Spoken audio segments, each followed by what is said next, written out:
CTV3 News. A young boy is rushed to the hospital after collision with a taxi in Corozal. Flood water submerged entrance of San Antonio Rio Hondo and San Roman in the Orange Walk district. A 21-year-old cashier from Orange Walk is charged for theft. And we have sweet news for cane farmers as final payment for 2024 crop season set at record $90.95. These are some of the stories we have for you tonight in our newscast for Monday, for Tuesday, that is October 29th, 2024.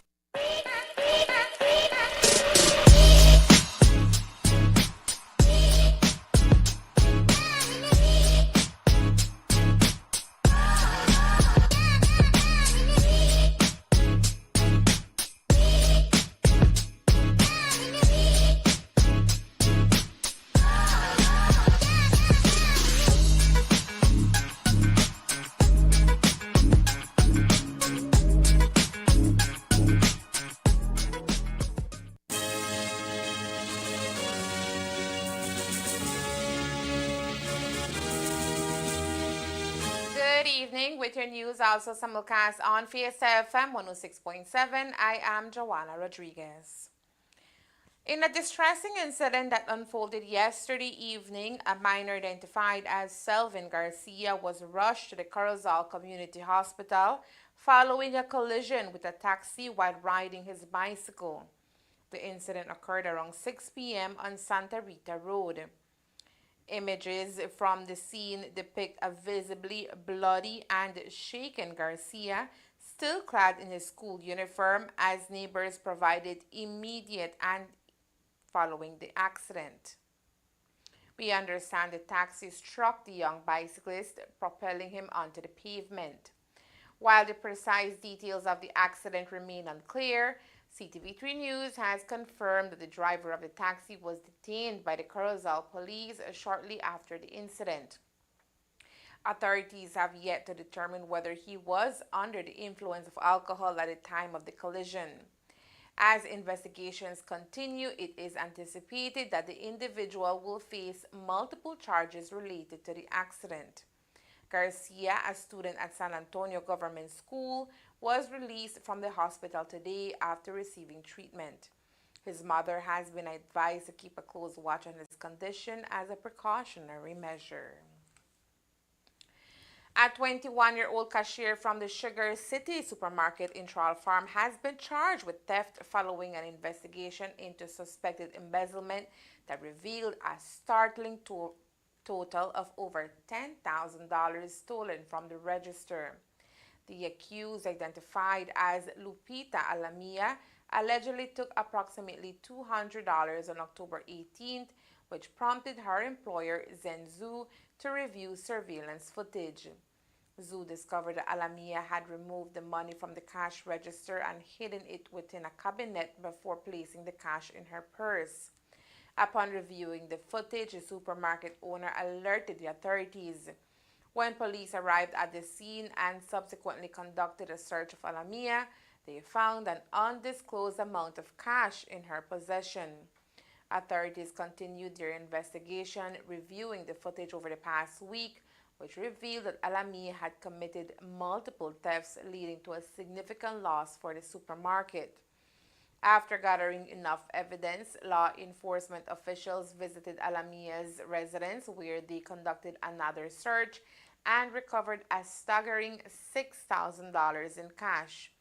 In total, the investigation has led to the recovery of cash exceeding $10,000, prompting Alamia's formal charge for theft. Torrential rains over the past few days in the northern region has resulted in major flooding in certain areas of the Orange Walk district tonight. Residents from villages including San Antonio, Santa Cruz, San Roman, and Douglas in Orange Walk North are the most affected by these floodwaters. In the case of San Antonio and Santa Cruz, the main entrance into the community is completely under several feet of water and currently impassable to most vehicles. The same situation is being faced in San Roman and to lesser extent in the village of Douglas. Today, the area representative for Orange Walk North, Honorable Ramon Montes Cervantes, visited these communities to assess the situation.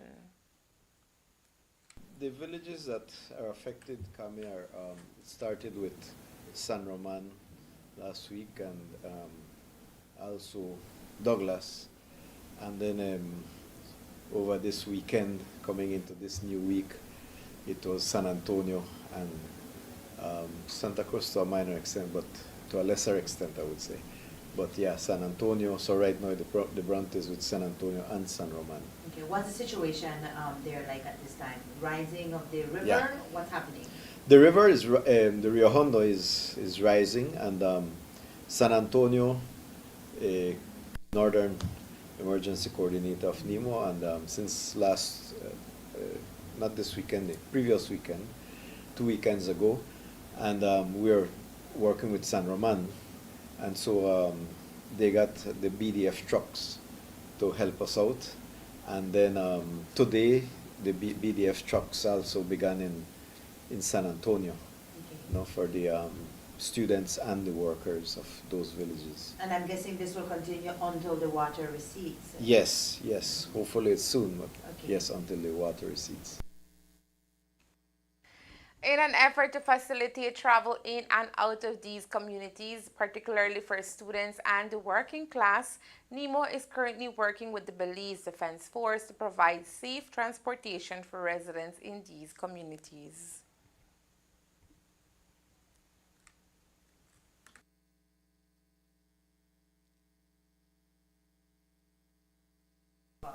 Buses cannot, I'll start with San Antonio. Buses cannot go into San Antonio right now through the main road, you know, and crossing the bridge. And the other route through San Roman is just too far. So in San Antonio, there is a 5 a.m. BDF truck that leaves San Antonio at 5 a.m.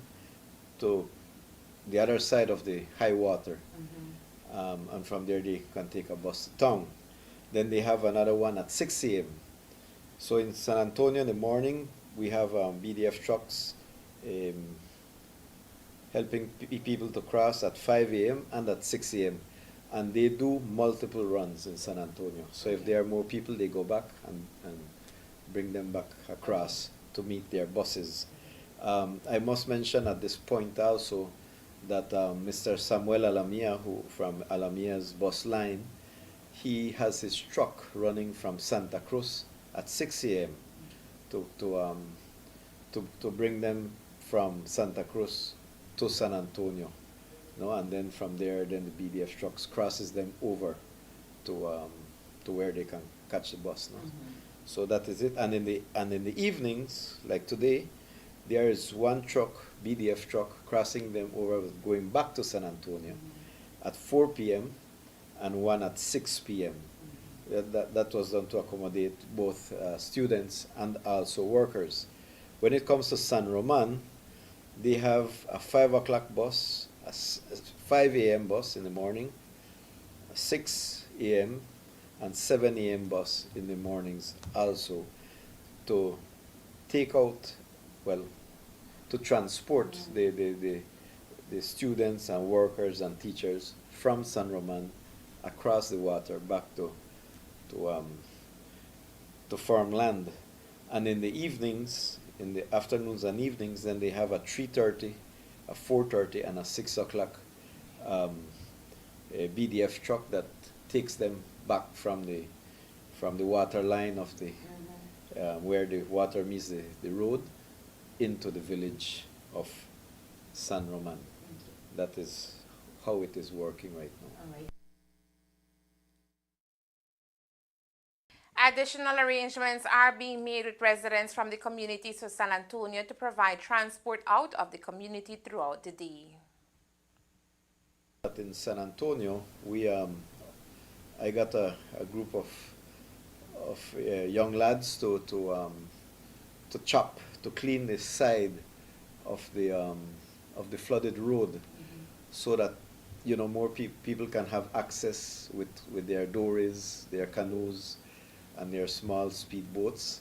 I see people using them already, and that is maybe someone missed the BDF truck can access it through those. No, so that is being cleaned. They started cleaning early this morning, and they told me they should finish by this evening.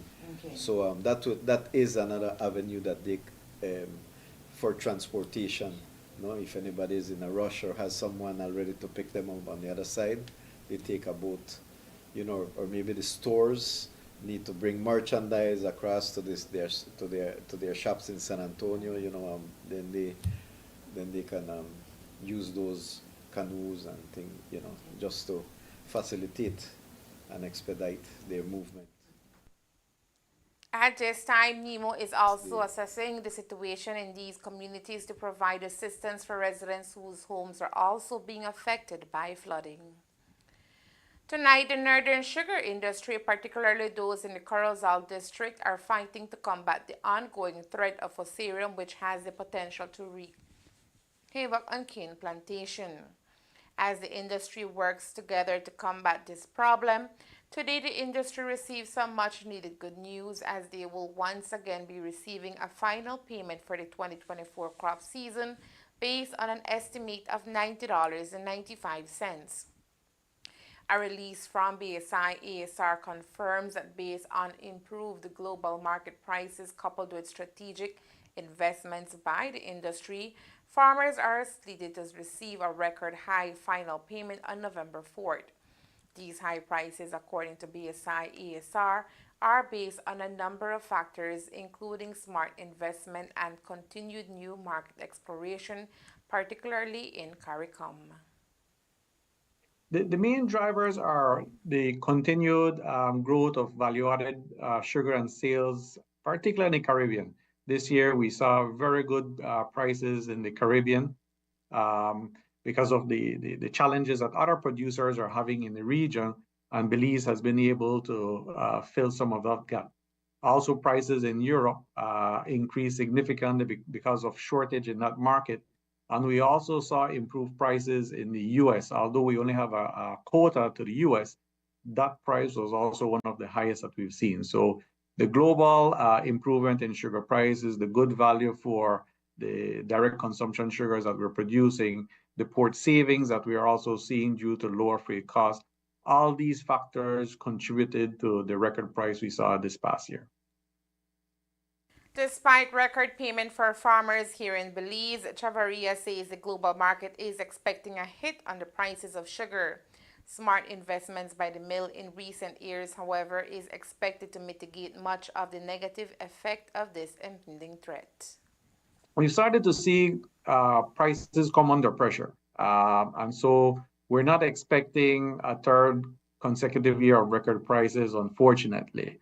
But what we continue to have, in a sense, as an advantage is that the expansion in value-added production will help to cushion this fall in the world market price for sugar. And so by having that diversified portfolio of being able to sell more value-added sugar, that helps to soften some of the blow. Despite the expected fall in world sugar prices, Chavarria says the northern sugar industry is currently poised to supersede previous crop seasons if farmers take advantage of available resources which promote sustainability. Certainly, we've seen excellent sugar prices this past year. We know that sugar prices can be cyclical, but one of the things that why we advocated for moving into value-added is that we wanted to cushion from the volatility of raw sugar prices. And so I think the investments we've made and those strategic initiatives to move to more value-added, for us, that is what will help us to be more sustainable and competitive, because our goal is really to produce less raw sugar and more value-added to be able to get better value for our product.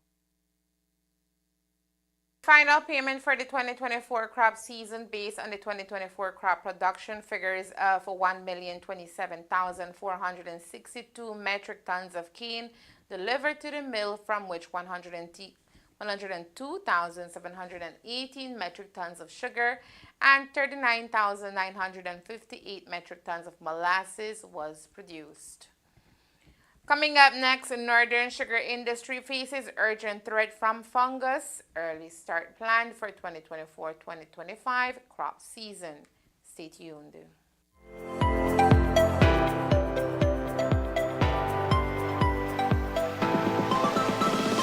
It's a historic day for Dangriga, for the country of Belize. We have been waiting for 24 years to open this port. Today, with the collaboration of the government of Belize, I am pleased to welcome you to this groundbreaking ceremony to mark the rejuvenation of the Port of Commerce Bight and the return of commerce through tourism in Dangriga. The reopening of this port under Southern Deep Port Development Limited will see significant employment, planned for over 100 employees during the 3-year construction period and over 60 full-time employees thereafter, impacting the well-being of the Dangriga and surrounding communities. We brought some consultants from the Bahamas who has done this in several Caribbean islands, and they went all across the country, and when they came back they signaled Commerce Bight as being one of the areas with the greatest potential for packet cruises and nautical tourism. Any developing country or developed country, for there to be long-term development, there has to be a good port. We're going to work with you, that we're going to ensure that this is a success, because your success is our success, it is Belize's success.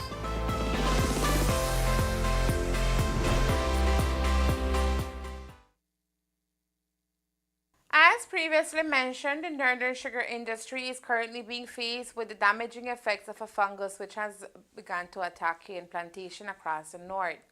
As the industry continues to work on a plan to combat the threat, BSI-ASR says it is working towards the goal of starting the 2024-2025 crop season in early December. Now, while the millers will be ready to kickstart the crop in the first week of December, Finance Director for BSI, Sean Chavarria, says the concern right now is the condition of the fields and the sugar roads, which may impede an early start.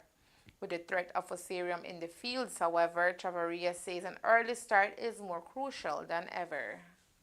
In terms of the mill readiness, our objective remains to get the plant ready for a start early December. We are actually targeting the 9th of December. And the recommendation from the experts are also to try to start the crop early, because with the fusarium, the cane quality will just continue to deteriorate. And so the longer you wait, the more deterioration you will have. Unfortunately for the industry, Chavarria says the quality of the cane in the fields is expected to take a serious hit during this crop season, and so farmers are encouraged to be prepared. Unfortunately, I think with this new disease, cane quality will probably come under pressure. I think you will see more than likely a reduction in cane quality, because what the disease does, it attacks the sucrose levels in the sugar cane and dries it out effectively. And so we are expecting that cane quality will suffer. We are also expecting that the quantity or the yields may also suffer. What we are hoping that with the good prices that we've seen in the past couple of years and the rainfall we've had, that some of that might offset the quantity, the impact on quantity, that, with more fertilizer, more replanting, and better rainfall distribution, that will help perhaps offset some of the negative impacts of the disease. But really, we will only know until, we get into the start of crop, get a better assessment of fields and conditions and growth, to be able to see what will be the overall impact on both quality and quantity of sugarcane. Agreement in place with the BSCFA until the end of the 2025 crop season, Chavarria says they are not expecting any hiccups in that regard. Chavarria additionally contends that the current agreement is the best option for the industry and is being demonstrated by the continuous high payment to farmers. You may recall that when we signed the agreement in January, it was to cover two crops. So it covered the 2024 and it will cover the 2025 crop. So the agreement actually expires at the end of the upcoming crop. And so we are covered for this crop. But from our perspective, and you've heard me say this many times over the past few years, BSI has always felt that it has a very good commercial agreement. We've tried to demonstrate that through evidence, and I think nothing speaks more to that than seeing record cane prices that we've never seen before.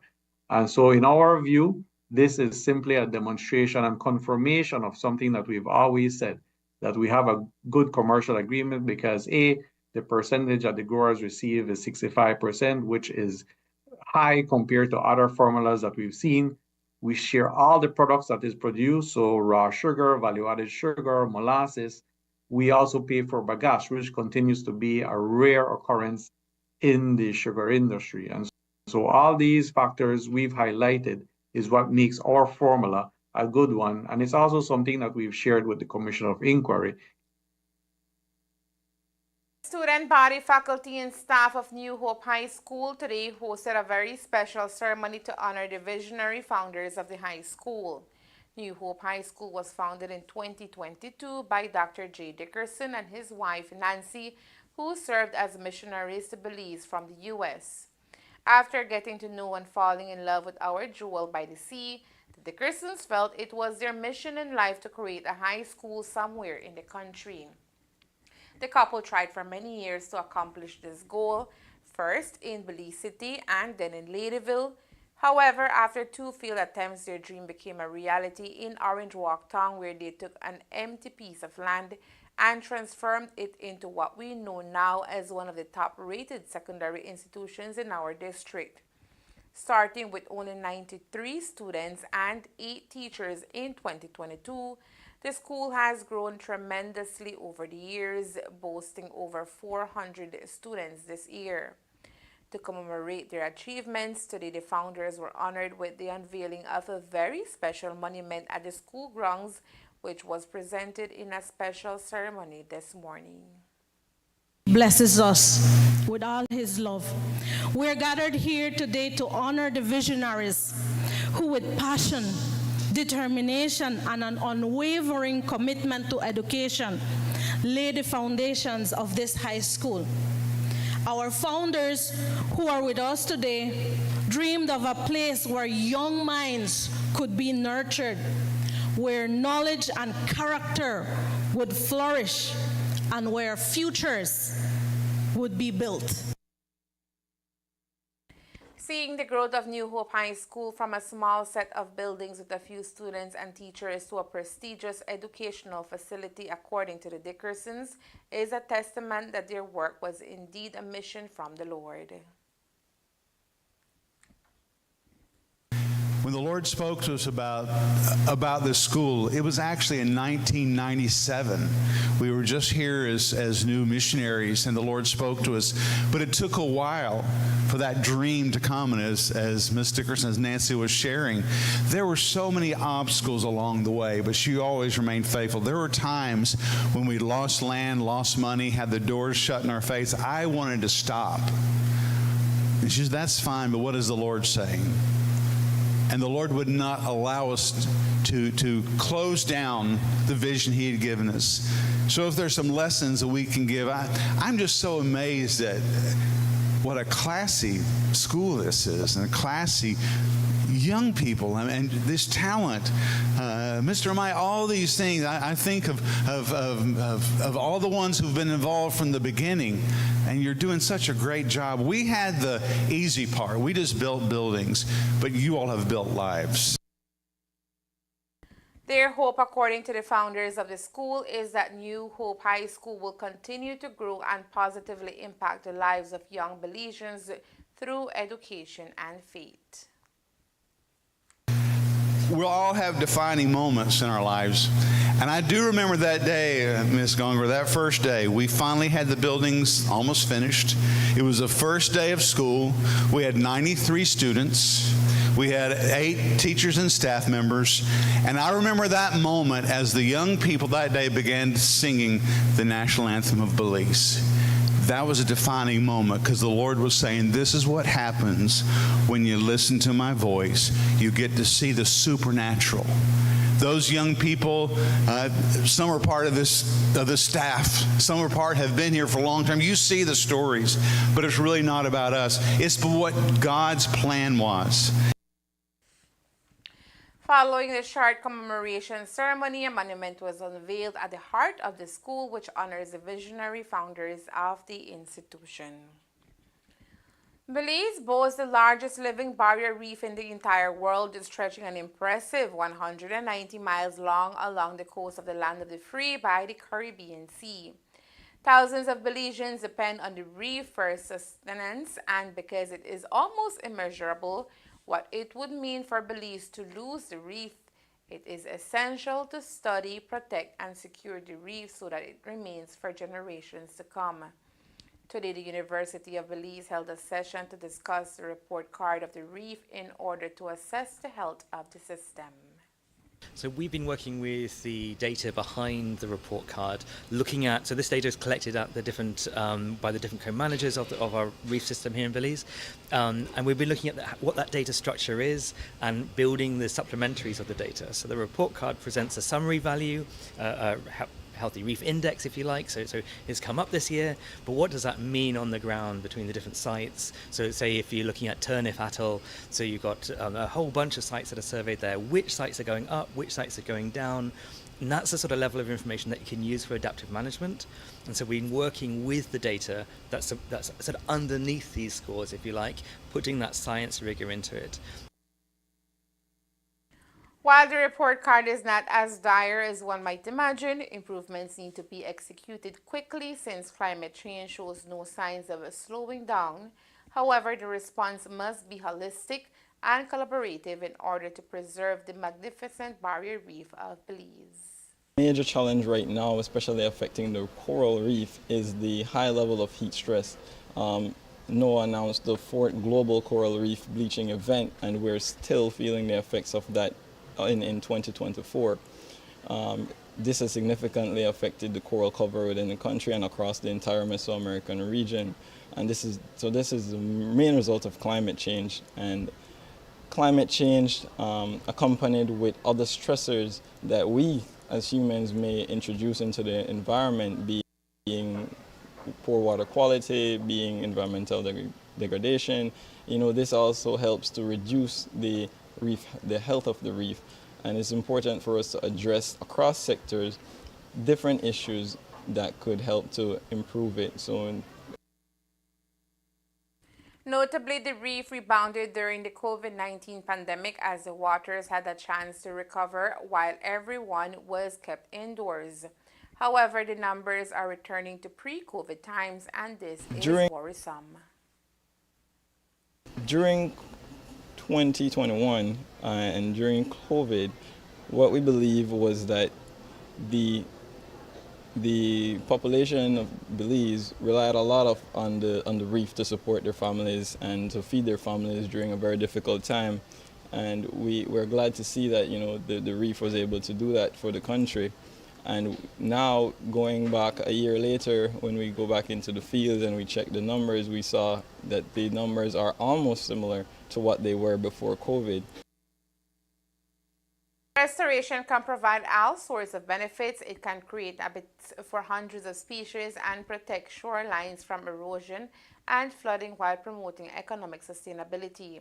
For that to happen, simple behaviors like placing trash in its proper place, among other good practices, can enhance the longevity of the reef. This year, Belize and Taiwan are celebrating 35 years of diplomatic relations, and to mark the milestone, Dr. Lin Jianlong, Minister of Foreign Affairs of the Republic of China, Taiwan, led a delegation to Belize. The Minister of Foreign Affairs and his delegation have been in Belize since October 29th and are scheduled to leave tomorrow. During the visit, Prime Minister John Briceño and Foreign Minister Francis Fonseca held bilateral meetings with Minister Lin. We understand discussions surrounded cooperation projects, the revision and outcomes of ongoing projects, and the exploration for further cooperation. Today, during a joint press conference between Honorable Francis Fonseca and His Excellency Lin Chilung, some of what was discussed was revealed. And during this meeting, I also announced that the government of Taiwan, in response to Prime Minister Briceño's request during his visit to Taiwan in May, has agreed to provide financial support for the reconstruction of Beacon Bridge in Belize City. We understand that this is a pressing issue concerning the city's transportation safety and its residents. We and people's well-being. As a festival partner, Taiwan will assist Belize in this important project.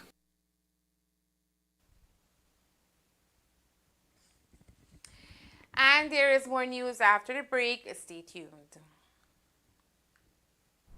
This plan, I can't leave this plan. Smart Belize! Hey there, smart thinkers. We're turbocharging your mobile experience with Smart's powered up postpaid plans. Imagine a world where your data speeds flows faster than ever. Well, guess what? We've cranked up the dial and unleashed the postpaid power of Smart's lightning fast LTE data on all our postpaid plans. That's right, no speed bumps, more data. It's like having a limitless highway of data speed at your fingertips. Whether you're a lone ranger with an individual plan or a squad rolling with a group plan, everyone gets to surf, stream, and share at enhanced, full, high-quality speed. Switch to Smart's powered-up postpaid plans today and ride the wave of postpaid power. Visit any Smart showroom or smart-bz.com for details and make your mobile experience smarter and faster. Smart, bringing people together. I know I can't leave this plan. I can't leave this plan.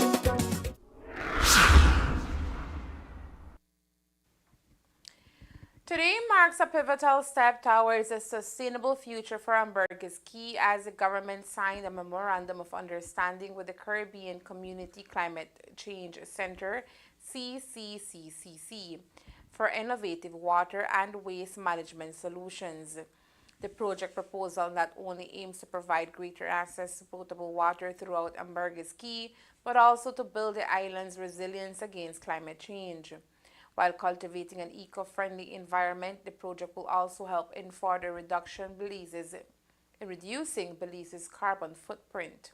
The CCCC has a projected date of early 2027 to have a grant agreement signed in order to move the project forward. Yesterday, Honorable Asmun Martinez, Minister of State for Foreign Trade, visited two prominent local agricultural facilities, Royal Mayan Shrimp Farm and the Banana Growers Association, BGA, to recognize their contributions to the local economy and discuss the challenges faced by these industries. These visits reaffirm the government's ongoing opportunity to supporting agriculture, innovation, and rural job creation. At the Royal Mayan Shrimp Farm, known for its commitment to sustainable aquaculture practices, Minister Martinez observed the advanced technological processes used to produce high-quality seafood for national and international markets. The farm representatives expressed their optimism about entering the Taiwan market in the first quarter of 2025. The Mexican market remains a prospect for the farm. To further fuel growth, the shrimp industry highlighted the need for low-cost financing and sustainable energy solutions. Electricity costs projected at $600,000 Belize dollars annually represent a significant financial challenge. Minister Martinez then visited the BGA, an organization that exemplifies the power of collective action in agriculture. The association's efforts to expand market access, improve productivity, and support local growers were commended as critical to the region's agricultural success. The industry continues to grapple with high production costs, factoring labor costs as a major contributor and preference erosion. As labor supply needs continue to increase, the reliance on immigrant workers from neighboring Central America countries has become essential to meeting production demands. During the visit, Minister Martinez reiterated the government's dedication to supporting such enterprises through facilitative efforts in innovation and policies that foster sustainable growth. The government recognizes the challenges faced by these industries and is committed to working alongside them to create opportunities and reduce obstacles.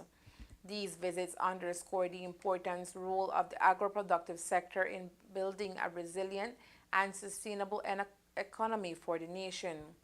Minister Martinez expressed gratitude to the Royal Mayan Shrimp Farm and the BGA for their invaluable contributions, noting that these facilities represent the forward-thinking, industrial spirit that will drive the primary sector forward. Minister Martinez was supported by Andy Sutherland, the Director General for Foreign Trade, and other officials from the Ministry of Foreign Affairs and Foreign Trade. And that's the news. We invite you to join us for another newscast on Wednesday, October 30th here on CTV3 News and Face FM 106.7. Remember that to read a text version of the news, you can visit our website at CTV3BelizeNews.com. You can also log on to our Facebook page for current stories at Facebook.com/CTV3BelizeNews or our YouTube channel at CTV3 News BZ. From all of us here at CTV3 News, thank you for watching and listening. Good night.